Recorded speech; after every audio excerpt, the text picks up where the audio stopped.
Welcome to the Nightclub, guys. It's your host, the Night Wrencher. Now, I just put together a 750 Holley for my truck. The one in front of me is a 670 that I'm actually borrowing from a friend. But on my truck, I've got a 750 Holley, and actually, I just went through and I completely removed the choke assembly off the carburetor. A lot of people either really like having a choke on their carburetor, and a lot of other people do not. So the main question is, should we be running chokes on our carburetor? Yes or no? The answer is simple. Yes and no. Let me explain.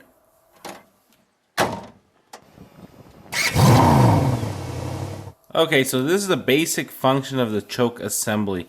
You've got a negative cable hooking up to the body of the choke assembly. Then you're supposed to hook up a positive cable from your ignition switch to right here where it has a plus.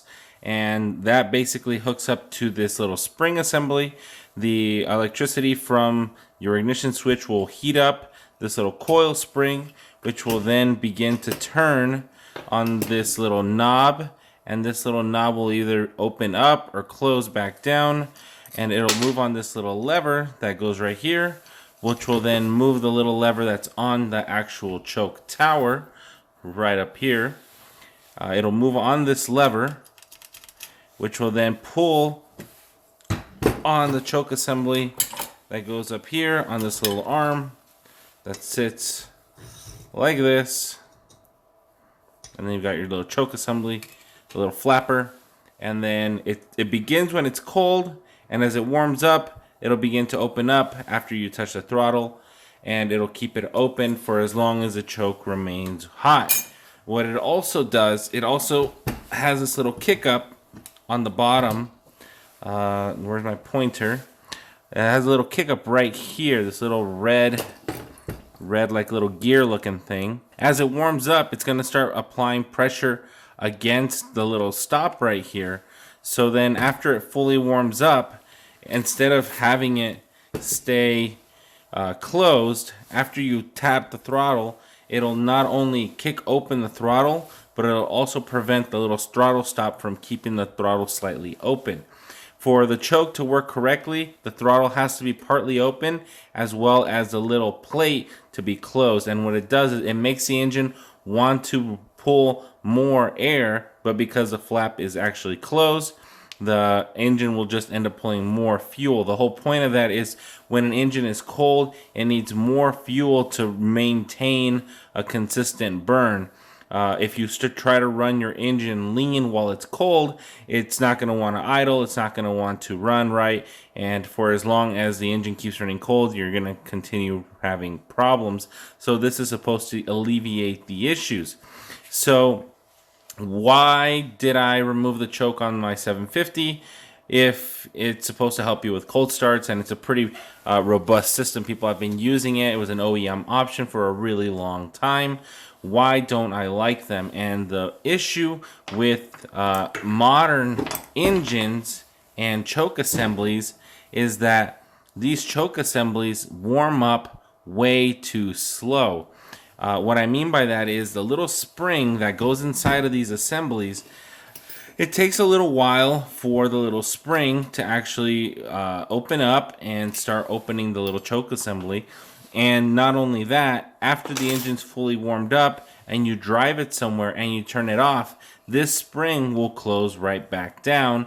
And if you get to the point where the spring closes before the engine has been fully cooled, for example, you have an aluminum intake with the spacer and the carburetor cools faster than the engine, the choke is going to think the engine is cold and it'll shut your choke down, when in reality the engine's actually pretty warm. So what'll happen is you'll go to the store, you'll turn your engine off, you'll go inside the store, you'll be in there for about 15 minutes, you come back out, you try to start it, and you won't be able to start it. Your engine, you'll actually probably flood your engine, because when you go to pump it to put fuel back inside the engine to get it going, you're actually going to close the flap back down by relieving the pressure on the little stop that's right here.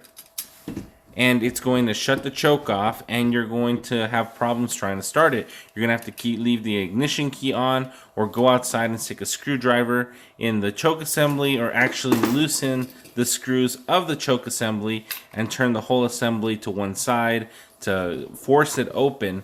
But all of those are unnecessary problems that you end up creating when you install one of these electric chokes on your engine. These chokes are actually really helpful for older engines. What would I classify as an older engine?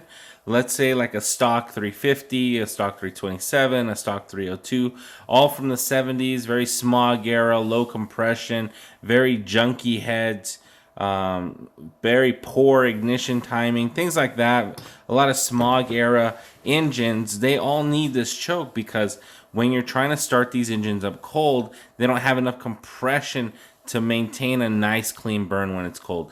They don't have enough ignition timing to make sure the burn has enough time to fully burn as it's going back down during the power stroke. So it needs the help of these little mechanisms to get the engine going and get it warmed up. And you know how an old person needs to do a little bit of stretching before they actually start their day. That's kind of how the choke assembly is for these older engines. But if you take one of these assemblies and you put it on a hopped up 350 with aluminum heads and a good cam and 10.5 to 1 compression ratio and 30 degrees of locked out timing, or even 13 degrees cranking timing, that's more than enough to start in even 30, 20 degree weather without a choke assembly at all. You just have to pump the throttle 2 or 3 times to get fuel in there. You crank it and it's gonna idle. You're not gonna have any kind of issues. The real problem is that people don't know how to tune their carburetors, or they really don't know how to start their engines cold. So they assume that the choke is going to take care of everything, and once they put it on there, they end up having a lot of issues. They'll have things like high idle. They'll have an unknown vacuum leak, because this little seal, if you don't have this seal, or if the seal breaks, you're going to have a vacuum leak going through this assembly that goes straight into the main body and pulls manifold vacuum. And you're going to have a really high idle. You're going to have a lean condition. You're going to have a rich condition if your choke gets stuck open. So in reality, if your engine is a very healthy modern style engine, let's say it's a 5.3 LS with a carburetor swap, a 383 small block Chevy, a 360 with aluminum heads, a 351 with aluminum heads, something a little bit more modern with good compression, good timing, you shouldn't need any kind of choke. Now, there is an exception to the rule, and that is manual chokes. So these manual chokes, they're a little bit different from the electronic in the fact that instead of having this spring mechanism and a wire, it just has a cable running through, kind of like a throttle cable, and it has an open and a closed position, just like this. The beauty of the mechanical chokes is that if it's cold outside, you can close it and it'll be perfect. As soon as it warms up, you open it up and you're good to go. If it's already warmed up, you don't have to touch it. You just leave it open and you're good to go. If you're going off-roading and you are at off camber angle and your engine starts to go lean, you can close it and you can fix up your AFR, you can fix up your fuel so you go a little bit more rich. If you're towing and you start to go lean on a really steep hill, you can close it and you can richen back your fuel curve, and you can put everything back in place. If you start running out of fuel and you're on the freeway, you can floor it all the way to the floor and you can begin closing your mechanical choke, and you're going to be able to get as far as you can. I've done it. I've ran out of fuel on the freeway before. I've closed that choke and I floored it, and I was able to go several miles, just enough to get off the freeway and roll into a gas station by just closing the choke. It's amazing how helpful a mechanical choke is, but even like this, I still ended up removing it off my engine because of the vacuum secondaries. I didn't have all the little trinkets that you need to actually get the mechanical choke working, and in fact, I don't even really need it because I do have a modern engine myself. So in conclusion, if you've got a modern engine, you do not need a choke, in my opinion, unless it's like 0 or below 0 temperature wise. And if you've got an older engine that doesn't have enough compression to get itself going, then maybe you should consider tuning yourself up and getting yourself an electric choke going for your old bones. So that's about it. I'll see you guys all in the next one. Night Wrencher out.